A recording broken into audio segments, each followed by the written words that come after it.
The surgical wing at Metropolitan General was a pressure cooker of sterile air and rising panic. 5 critical trauma cases arrived simultaneously after a massive structural collapse downtown. The operating rooms were overwhelmed. Surgeons were shouting for instruments, and the turnover rhythm was dangerously fractured. In the center of this chaos stood a woman nobody recognized. Elena Ward, a new perioperative nurse on her very first day. She didn't shout, she didn't panic, but in less than an hour, all 5 surgeries were stabilized with mechanical precision.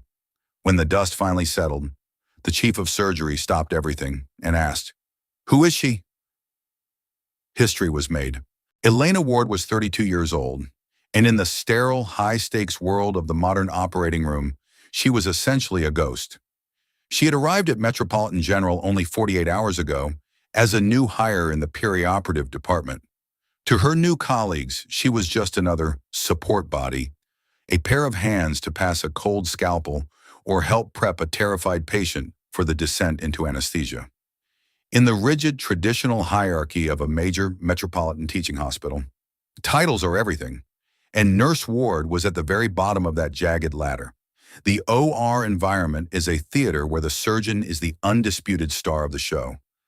Men like Dr. Sterling, the lead trauma surgeon, moved through the white-tiled hallways with an aura of untouchable authority.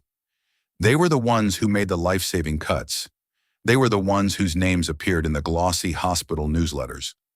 To Sterling and his team of senior residents, Elena was invisible.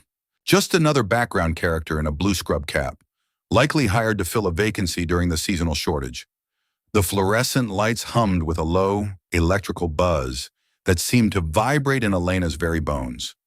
She watched as the senior staff moved in a practiced but slightly inefficient dance, their egos often creating microscopic delays that no one else bothered to measure. To them, a 2-minute delay in fetching a tray was just the way things are. To Elena, it was a systemic failure waiting to be corrected.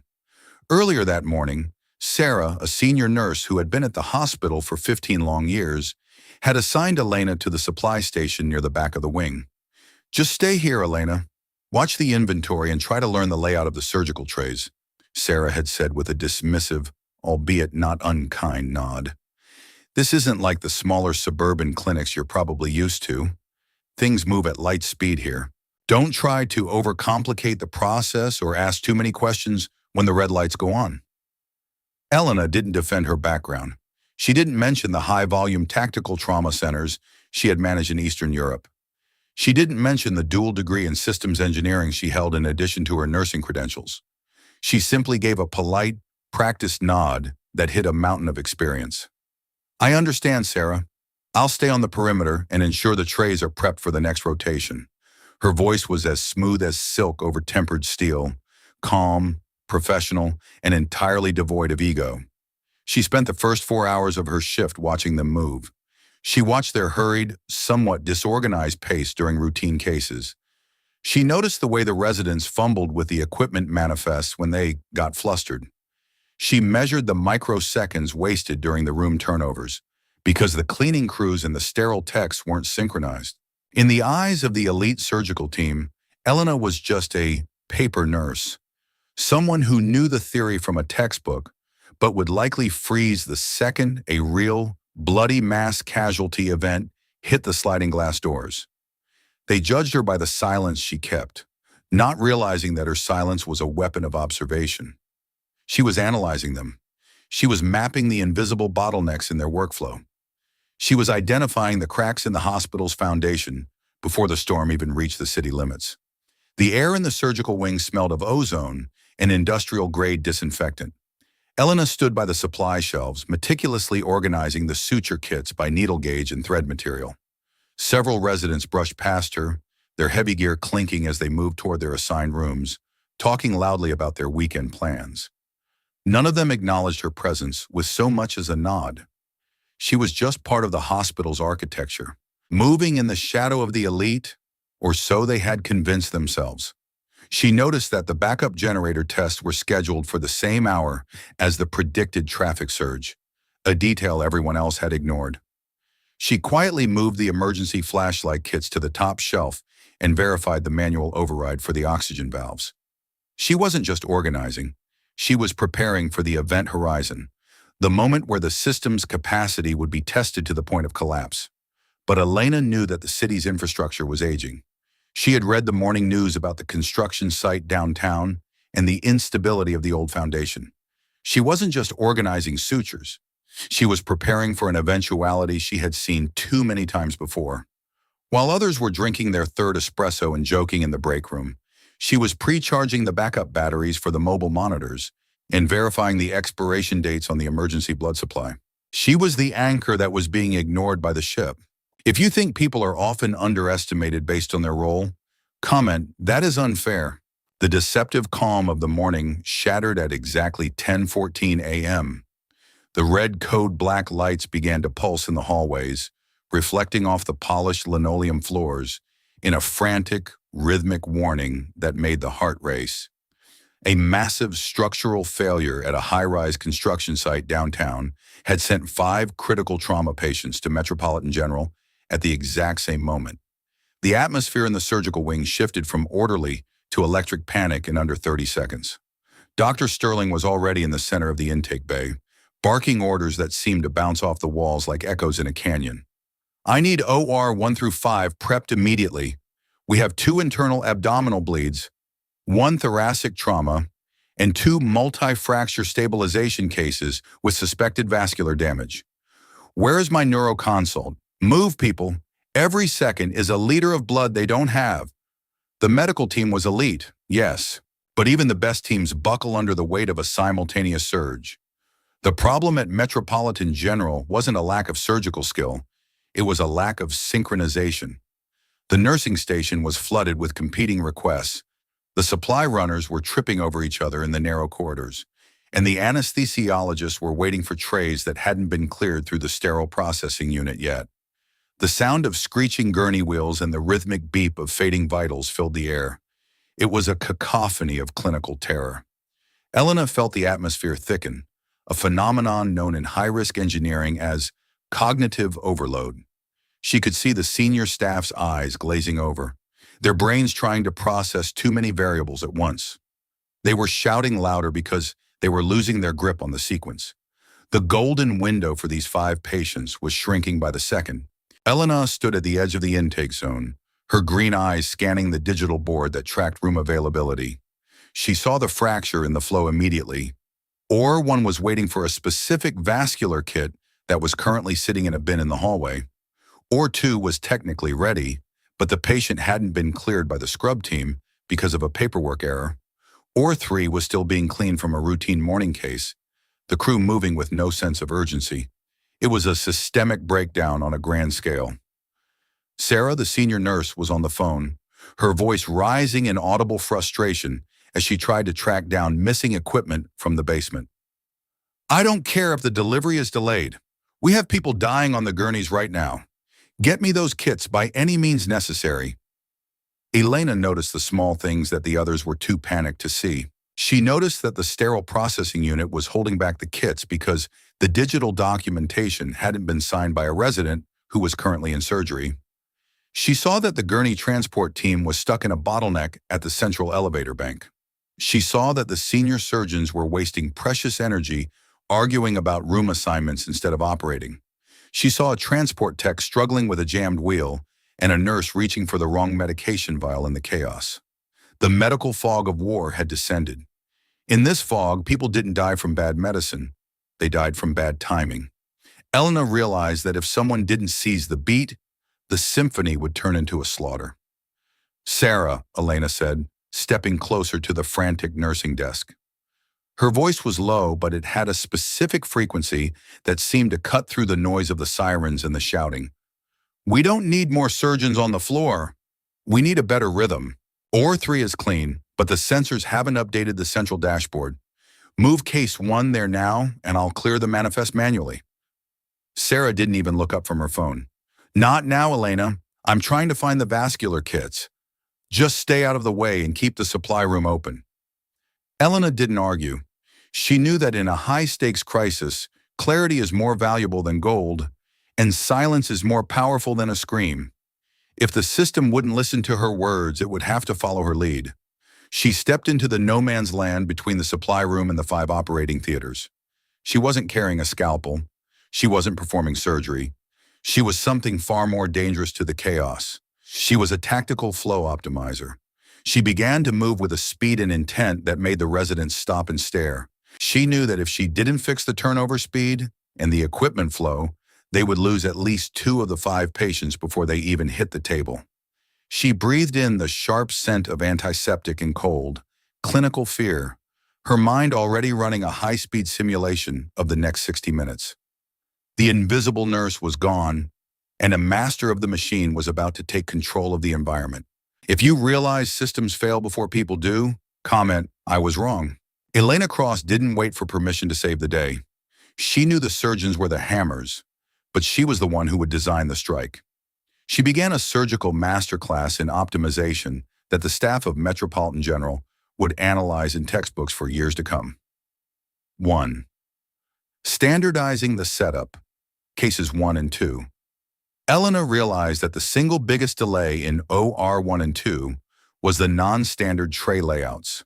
Every surgeon had their own preference, which slowed down the junior nurses who had to search for specific tools in the dark during a hemorrhage.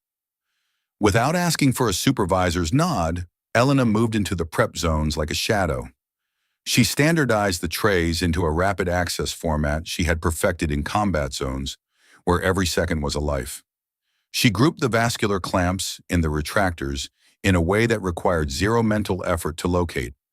When Dr. Sterling stepped into OR1, he reached for a tool without even looking up, and it was exactly where his hand landed. He didn't even notice why he was moving so fast. He just knew the rhythm was back. She moved through the prep area with a predatory grace, her hands flashing as she repositioned the trays. She didn't explain herself to the junior staff. She simply showed them the optimal sightline. When the instruments were visible and categorized by frequency of use, the cognitive load on the scrub nurse dropped by 40%. She was removing the friction that burns through the golden hour. 2. Synchronizing the team, cases 2 and 3. Between the second and third cases, the communication gap was threatening the patient's stability on the table. The anesthesiologists were waiting for the surgeons to finish the briefing, and the surgeons were waiting for the nurses to confirm the count. Elena became the human bridge. She didn't use the intercom. She used direct-to-direct communication. She briefed the next team while the current team was still closing the first incision. She ensured that the anesthesiologist in OR3 knew exactly what Dr. Miller needed before Miller even walked through the door. She removed the information silos that usually kill people in a mass casualty event by making the data fluid. 3. Accelerating the turnover, cases 3, 4, and 5. This was the most critical and impressive phase. Normally, a room turnover at a major hospital takes 25 to 40 minutes. Elena knew they had 8 minutes before Case 5 entered irreversible shock. She organized a surgical pit crew approach with the junior staff and even the cleaning crew. She didn't bark orders. She showed them the path with her own movements. She coordinated the cleaning team and the supply runners into a synchronized circular loop. As one gurney left the room, the next was already crossing the threshold with the monitors already attached. There was no waiting. There was no downtime. The surgical conveyor belt was in full, perfect motion. She identified the transport runners who were paralyzed by the noise and gave them a single, clear objective. OR4, exit north. OR5, enter south. By creating a one-way traffic flow in the narrow corridor, she eliminated the physical bottlenecks that had been delaying the transport team. She was the air traffic controller of human life. 4. The power of anticipation, the critical key. This was where Elena's true genius shone through the noise. She wasn't reacting to the surgeon's requests. She was predicting them 10 minutes in advance. She noticed Case 4, a complex thoracic injury, would likely need a specialized bypass pump that wasn't on the original intake request. She had it prepped, tested, and positioned outside the OR door before the surgeon even realized the complication had occurred. When the surgeon finally shouted, "I need a bypass pump right now," Elena simply opened the door and rolled it in. The 5 surgeries didn't happen by magic. They happened because the invisible nurse had removed the friction from the world. She had turned a fractured hospital into a high-performance machine with a single heartbeat. Inside the observation theater, the hospital administrators and senior board members were staring at the monitors in absolute stunned silence. "Who is that woman at the turnover station?" the chief of medicine asked, leaning forward so far he nearly touched the glass. That's the new hire, sir." "Elena Ward," his assistant replied, his voice trembling with disbelief as he looked at the stopwatch. She's dropped the turnover time to 6 minutes and 12 seconds. Sir, we've never seen a 5 cases move this fast without a single sterile error in the history of this facility." On the floor, Dr. Sterling finished the final stitch on case 5. He stepped back, his hands shaking from the sheer dump of adrenaline. He looked at the wall clock. He had expected to be in that room until midnight, but it was only 11:30 a.m. "Is everyone stable?" Sterling asked, wiping sweat from his brow with his sleeve. "All 5 patients are stable and moving to recovery, doctor," a young resident replied, looking like he had just seen a ghost. Sterling looked around the room. It was clean. It was quiet. And for the first time in his 20-year career, he felt like he had been part of a perfect symphony instead of a street fight. He looked toward the nursing desk, searching for the person who had been handing him his tools before he even had the thought to ask for them. "I didn't even notice her," Sterling whispered to himself, his voice full of a new, raw kind of respect. It just worked. He realized in that moment that he hadn't won the battle alone. Someone had been holding the line behind him. Someone had been the foundation for his success, and he didn't even know her last name or the color of her eyes. If you believe preparation is what creates speed, comment, "I am indebted." The aftermath of the crisis left the surgical wing in a strange, reflective state that was heavy with the scent of spent adrenaline. The frantic energy had faded, replaced by the hushed, reverent whispers of staff members who were processing the reality of what they had just witnessed. The chief of surgery, a man named Dr. Harrison, who was known for his cold, analytical demeanor and his refusal to give unearned praise, walked onto the floor. He ignored the senior surgeons who were waiting for his congratulations. He walked straight past the residents who were cleaning their gear. He stopped at the central nursing station, where the digital dashboard showed a row of 5 perfect green statuses for the trauma surge. "Who coordinated this flow?" Harrison asked, his voice echoing in the quiet, sterile hallway like a bell. Everyone looked around, unsure of how to answer. Sarah, the senior nurse, looked confused and a bit defensive. "We all did, sir. It was a massive team effort. We followed the protocol." "No," Harrison countered, pointing to the telemetry data on the screen. "A team effort gets you 30-minute turnovers on a good day. This was a single mind. This was tactical synchronization of equipment and personnel. Who was the lead on the floor turnover for OR 1 through 5? The silence that followed was absolute. The residents who had been joking about weekend plans now looked at their boots, realizing they had been part of something legendary while being completely oblivious to the conductor. The junior resident who had pointed her out felt a shiver of realization. She hadn't just restocked trays. She had rewritten their entire operational logic in under an hour. The room went silent for 5 long seconds. Then a junior resident, the one who had seen Elena clearing the vascular kits, pointed toward the back of the room. There, Elena was quietly restocking the suture kits, her movements as steady and rhythmic as they had been at the very start of the shift. "It was the new nurse, sir. Nurse Ward," the resident said softly. Harrison walked over to Elena. She didn't stop her work immediately. She didn't stand at attention or look for a medal. She simply finished placing the final kit on the shelf, checked the label, and then turned to face him with a polite, neutral expression that gave nothing away. "You coordinated 5 rooms simultaneously in a code black situation," Harrison said, his eyes searching hers for a sign of ego or exhaustion. "I've seen military field hospitals during a war move slower than you did today. Where did you learn to read a system like that? Where did you learn to predict a surgeon's hands?" Elena gave a small, tired smile.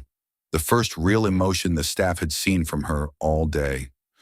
"I've spent a lot of time in the dirt, sir. Before I came back to the States, I was a process engineer for the shadow divisions. In my world, if the rhythm breaks for 10 seconds, the entire mission is lost. I just applied the same logic to your ORs. A system is just a system, whether it's in a desert or a hospital." The silence that followed was absolute. Dr. Sterling, who had been listening from the doorway, felt a crushing weight of shame wash over him. He remembered calling her the tea girl in his head only hours ago. He remembered ignoring her advice about OR3. He realized that while he was a master of the scalpel, she was a master of the universe. "You've done this before?" Harrison asked, genuinely humbled by her presence. "Yes, sir," Elena replied simply. She didn't explain more. She didn't brag about the hundreds of lives she had saved in the black zones, where there were no news cameras or awards. She didn't ask for a promotion or a raise. She simply picked up her clipboard and looked at the next schedule for the afternoon. "If there's nothing else, sir, we have a routine appendectomy in OR2 in 10 minutes, and the turnover team is already 3 minutes ahead of schedule." As Elena walked away, the staff parted for her as if she were a 4-star general. They didn't see the new nurse anymore. They saw the Raven, the ghost who had straightened the world when it started to tilt. And the story of the day the hospital ran with perfect precision would be told as long as the building stood as a monument to her silence. If you believe real impact often goes unnoticed at first, comment, "I will live kindly." The story of Elena Ward is a vital, enduring reminder that true greatness is often found in the people we choose not to notice. We live in a world that is obsessed with the stars, the ones who speak the loudest, the ones who take up the most space, the ones who crave the bright spotlight above all else. We think that to be important, we must be the one holding the scalpel and taking the credit. But the real anchors of our society, the people who actually hold the fabric of our world together when the storms hit, are often the ones who say the least. They are the ones who understand the system from the inside out. They are the ones who keep the beat of the heart. They are the ones who prepare the ground so that others can succeed without stumbling. The hospital hallway was finally quiet, the only sound the distant hum of the ventilation system. Elena sat in the break room for 5 minutes, drinking a cup of lukewarm tea, her eyes fixed on the empty chair across from her. She wasn't replaying the surgeries or calculating her praise. She was thinking about the systemic waste. She was thinking about how many people didn't have to wait for help today. To her, that was the only reward. Elena didn't do the surgeries. She wasn't the hero of the operating table in the eyes of the public. She was something far more important. She was the architect of the miracle. She understood that in a crisis, the most skilled person in the room isn't the one who works the hardest. It's the one who makes everyone else 10% better by removing the noise. The surgeons at Metropolitan General learned a vital, humbling lesson that day. Respect is a debt you owe to everyone you meet until they personally prove otherwise. They learned that the person they think is just support might actually be the one holding their entire reputation and their patients' lives together in the palm of their hand. We should all strive to be a little more like Elena Ward, to be the silent professional in our own lives, to build our skills in the dark, to observe far more than we talk, and to be ready to act with absolute surgical precision when the world finally demands it. You don't need a microphone to be heard by the people who matter. You don't need a podium to lead a team to victory. You only need the clarity to see the truth, the skill to act on it without hesitation, and the immense humility to step back into the shadows once the job is done.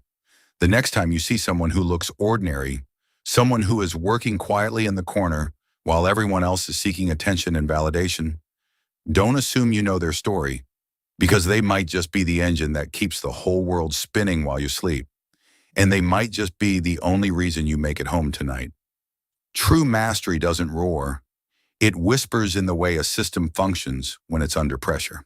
It shows up in the silence of an efficient room and the steady breathing of a patient who was saved by a shadow. Elena knew that her name would never be on the hospital wing, but her influence was in every stabilized heartbeat in the recovery room. Real strength is quiet, real leadership is clear, and real heroes don't care if you ever know their names. They only care that the mission is complete and the people are safe. Be the engine. Be the foundation. Be the truth. Because in the end, it's not what people say about you that defines your legacy. It's what the world becomes because you were there. Even if you stayed in the shadows and let others take the glory, that is the power of the Raven, and that is the lesson of the 5 perfect surgeries. If you believe the people who quietly make everything work behind the scenes deserve recognition, leave a comment below. And if this story reminds you that true excellence isn't about being seen, but making a difference, don't forget to subscribe for more.